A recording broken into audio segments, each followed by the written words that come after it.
What if I told you guys that in the making of Revenge of the Sith book, there was supposed to be a quip or line that Anakin says right before Obi-Wan warns him of the high ground?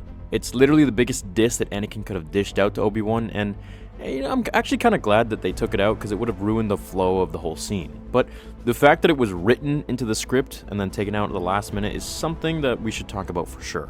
So during production, George writes up the dialogue between Anakin and Obi-Wan during the duel just before his demise. Anakin was supposed to say, "Your combat skills have always been poor.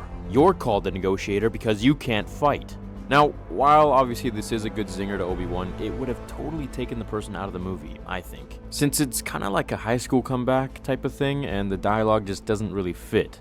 I feel like there was too much raw emotion and anger and rage in that scene that speaking about things or maybe making, a quip or a line kind of just reminds me of lines from The Last Jedi where Poe and Hux were making mama jokes and stuff like that. It just doesn't really fit. Now, while it's not as bad as that line, I still think they took it out for the right reasons. Now, the second part to the diss, let's try to break that down. Why did Anakin say this? Surely the Jedi knew Obi-Wan was a good fighter. I mean, they sent him to fight General Grievous, with even Mace Windu telling him that he was the master of Sorsu, which was the defense favorite fighting style. Well, and I've mentioned this before, but Obi-Wan was actually the weakest student when he started out. He lacked the most raw power and talent in the whole academy. Everyone knew it, but it was his discipline to make himself as good, if not better, than most other masters. If it took Anakin, let's say, 10 years to learn all that he'd learned from Obi-Wan, then it would have taken Obi-Wan 30 years to learn all of that.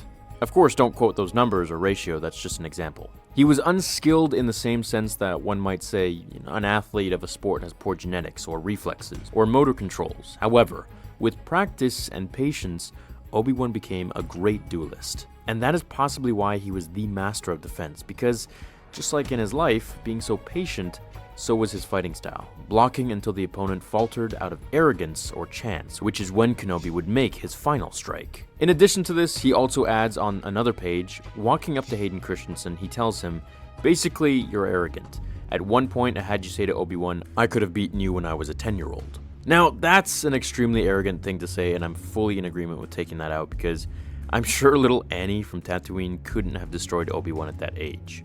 That line, of course, as George says, was really just to pound it in how arrogant and foolhardy Anakin had become, now with his dark side powers. In a sense, he was always arrogant, it was just seen in little drops here or there. I also want to add, in a Legends book, Anakin did set an enemy on fire when he was just a little boy, and that was one of the first times that Obi-Wan was like, whoa, this kid is kind of crazy.